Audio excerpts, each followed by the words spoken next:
Hello, welcome welcome back to my channel. My name is Asia, and today I am going to be just showing some books that I got recently. During Black Friday, I got these books on sale and I was very excited. So yeah. So we'll start out with a small book. It's very thin and it's really floppy. I love it. And it's called We the Animals by Justin Torres. And the blurb on the back is really small, or the description, the blurb, whatever. It's a really small blurb though. It says, in this groundbreaking debut, Justin Torres plunges us into the chaotic heart of one family, the intense bonds of three brothers, and the mythic effects of this fierce love on the people we must become. So it's not very descriptive, but I mostly like going into books blind, and this just seems interesting to me. Something about it intrigued me. I saw it on the book outlet, and I wanted to get it. I read the description on there and I was like, this is interesting. So I got it. And yeah, I think I like the title of it is what really stood out to me, and that's what made me click it. So anyway, the next one is A Tale for the Time Being, and I'm gonna say this right now, like, sorry if I butcher the author's names because I don't know. But anyway, this is A Tale for the Time Being by Ruth Ozeki. Either way. On a remote island in the Pacific Northwest, a Hello Kitty lunchbox washes up on the beach. Tucked inside is the diary of a 16-year-old Japanese girl named Nao Yatsutani.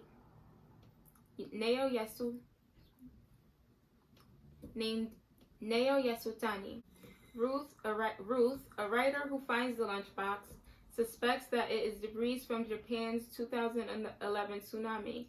Once she begins to read the diary, Ruth quickly finds herself drawn into the mystery of Nao's fate. Meanwhile in Tokyo, Nao, uprooted from her home in the U.S., bullied at school, and watching her parents spiral deeper into disaster, has decided to end her life. But first, she wants to recount the story of her great-grandmother, a 104-year-old Zen Buddhist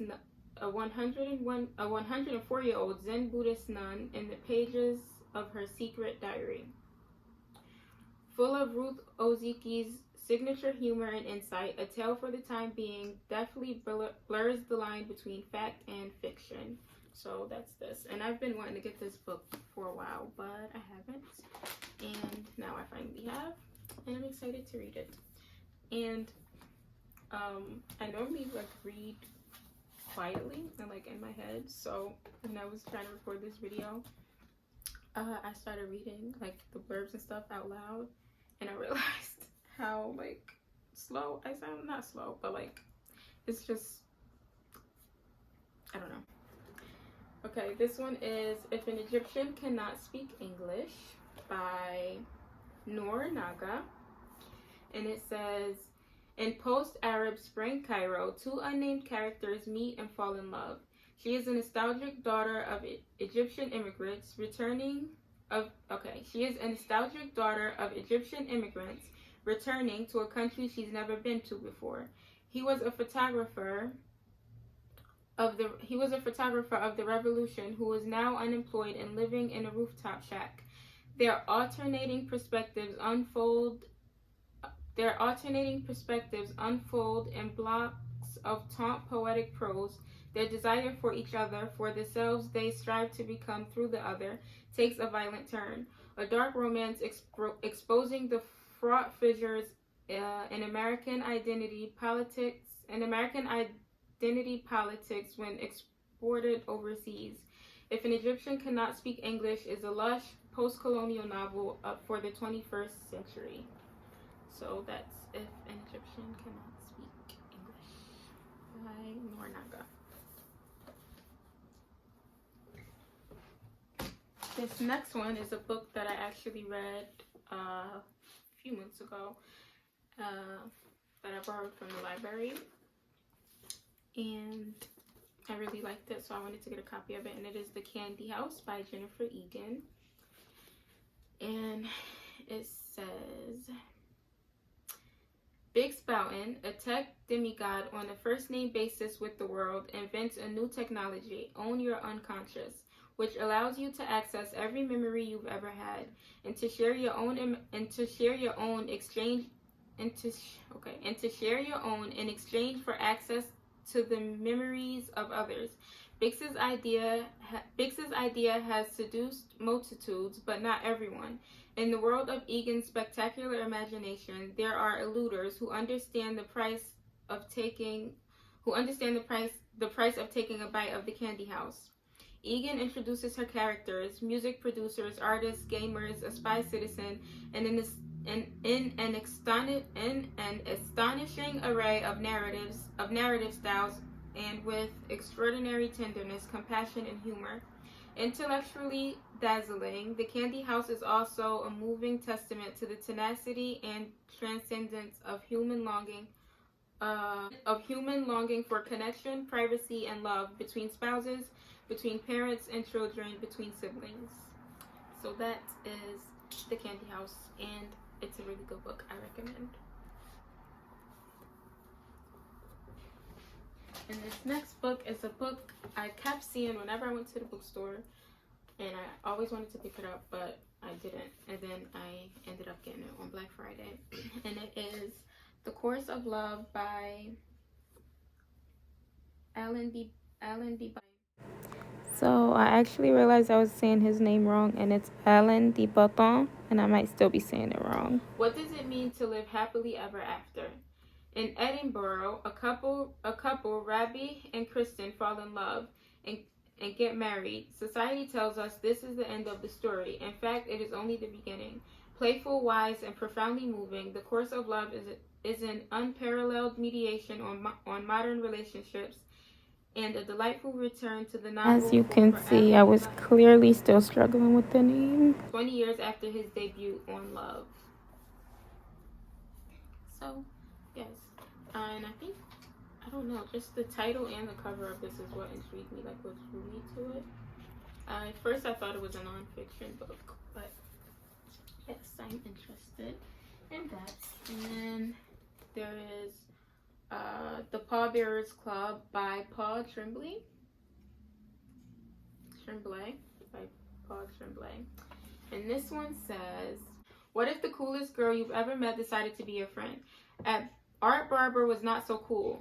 He was a 17-year-old high school loner in the late 1980s who listened to hair metal, had to wear a monstrous back brace at night for his scoliosis, and started an extracurricular club for volunteer pallbearers at poorly attended funerals. But his new friend thought the Pallbearers Club was cool, and she brought along her Polaroid camera to take pictures of the corpses. Okay, that part was a little weird. So was her obsessive knowledge of a notorious bit of New England folklore that involved digging up the dead. And there were other strange things, terrifying things that happened when she was around, usually at night. But she was his friend, so it was okay, right? Decades later, Art tries to make sense of it all by writing the Pallbearers Club, a memoir. But somehow his friend got her hands on the manuscript, and well, she has some issues with it, and now she's making cuts, seamlessly blurring the lines between fiction and memory, the supernatural and the mundane. The Pallbearers Club is an immersive, suspenseful portrait of an unforgettable and unsettling friendship. And this book was very interesting to me, and it's like annotated, but it's part of the book, and I thought that was really cool, and that's mainly what interested me about this book. And then the next one is a book that I've had on my Goodreads want to read list, like the list just of books I wanted to read for a long time, and that is The Parable of the Sower by Octavia E. Butler. And the back says, when global climate change and economic crisis lead to social chaos in the early 2020s, California becomes full of dangers, from pervasive water shortage to masses of vagabonds who will do anything to live to see another day. 15-year-old Lauren Olamina lives inside a gated community with her preacher father, family, and neighbors, sheltered from the surrounding anarchy. In a society where any vulnerability is a risk, she suffers from hyperempathy, a debilitating sense, a debilitating sensitivity, a debilitating sensitivity to others' emotions. Precarious and clear-eyed, Lauren must make her voice heard in order to protect her loved ones from the imminent disasters her small community stubbornly ignores. But what begins as a fight for survival soon leads to something much more, a birth of a new faith and a startling vision of human destiny. And that is Parable of the Sower. And then this next book, I accidentally bent it up a bit, but it is 2034 by Elliot Ackerman and Admiral James Stavridis. I'm not exactly sure how you pronounce this name right here, but I remember reading the blurb of this was a bit confusing, but the book was also interesting to me. But I'm gonna try to make sense of it. It makes sense, but I'm trying to read it clearly. On March 12, 2034, U.S. Navy Commodore Sarah Hunt is conducting a routine freedom of navigation patrol in the South China Sea.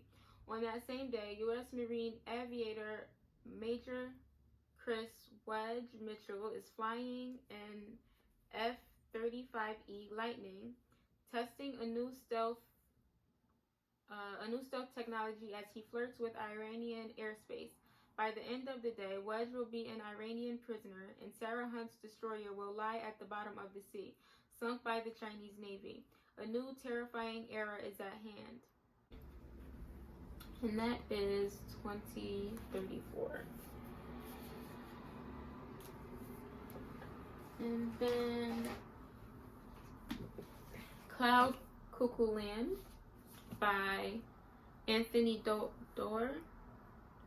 I'm not exactly sure how you pronounce this name. And this one, I will put a description or like the blurb of it up on the screen somewhere, maybe like over here or over here, wherever I have more space. I don't know, maybe at the bottom or the top. I don't know, or maybe even in front. Anyway, because I want to go into this book as blindly as possible. But I've heard very good things about it, and it's always intrigued me. Like the cover, just yes. And then we have two more books. One is Post Traumatic by Chantel V. Johnson. And this one says, can Vivian live ecstatically after what has been done to her? To the outside observer, Vivian is a success story, a dedicated lawyer who advocates for mentally ill patients at a New York City psychiatric hospital. Privately, Vivian contends with the memories and after effects of her bad childhood, compounded by the everyday stresses of being a Black Latinx woman in America. She lives in a constant state of hypervigilant awareness that makes even a simple subway ride a heart-pounding drama. For years, Vivian has self-medicated with a mix of dating, dieting, dark humor, and smoking weed with her BFF, Jane. But after a family reunion prompts Vivian to take a bold step, she finds herself alone in new and terrifying ways without even Jane to confide in, and she starts to unravel. Will she find a way to repair what matters most to her? A debut from a stunning talent, Post Traumatic is a new kind of survivor narrative featuring a complex heroine who is blazingly indelibly alive with razor-sharp prose and mordant wit.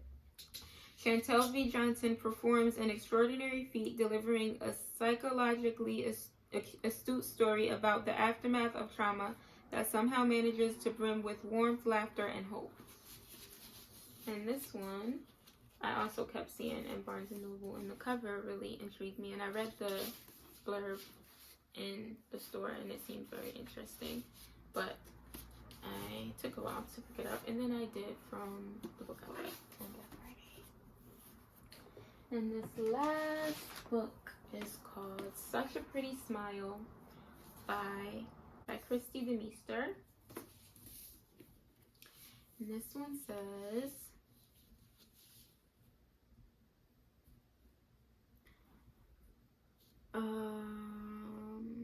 okay. Silence feeds them, but we bite back. A biting novel from an electrifying new voice, Christy DeMeester's Such a Pretty Smile is a heart-stopping tour de force about powerful women, angry men, and all the ways in which girls fight against the forces that try to silence them. There is something out there that's killing. Known only as the Cur, he leaves no traces, save for the torn bodies of girls on the verge of becoming women who are known as troublemakers, those who refuse to conform, to know their place, girls who don't know when to shut up. 2019. 13-year-old Lila Sawyer has secrets she can't share with anyone. Not the school psychologist she's seeing, not her father who has a new wife and a new baby, and not her mother, the infamous Caroline Sawyer, a unique artist whose eerie sculptures made from bent twigs and crimped leaves made her a local celebrity. But soon Lila feels haunted from within, terrorized by a delicious evil that shows her how to find her voice until she is punished for using it. 2004. Caroline Sawyer hears dogs everywhere, shouting, barking, teeth snapping, that no one else seems to notice. At first, she blames the phantom sounds on her insomnia and her acute stress in caring for her ailing father. But then the delusions begin to take shape, both in her waking hours and in the violent, visceral sculptures she creates while in a trance-like state. Her fiancé is convinced she needs help. Her new psychiatrist waves her problem away with pills, but Caroline's past is a dark cellar filled with repressed memories and lurking horror that the men around her can't understand. As past demons become a present threat, both Caroline and Lila must chase the source of this unreeling, oppressive power to its malignant core, brilliantly paced, unsettling to the bone, and unapologetically fierce. Such a Pretty Smile is a powerful allegory for what it can mean to be a woman, and an untamed rallying cry for anyone ever told to sit down, shut up, and smile pretty. So that is Such a Pretty Smile. And those are all the books. I believe all of them are literary fiction. I think this one might be like genre bending. I think that's the word for it. Like, I think it might get a couple different genres. I'm not too sure. Like I said, I want to go into it blind. And I think, well, one of them is actually the Parable of the Sower. This one, is, what do you call this? I think it's also literary fiction, but it's, what is it called? It's definitely not science fiction. What's the name that I'm looking for?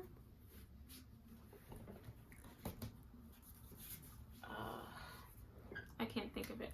Oh, I also got a book, Babel by R. Kwong. It's like over here, but I don't want to like mess up my setup that I have going right there. And I got a few other books, but these weren't for Black Friday, so I guess I won't show them, but I guess it doesn't really matter. But I got Woman Eating by Claire Kohta by Claire Kohta.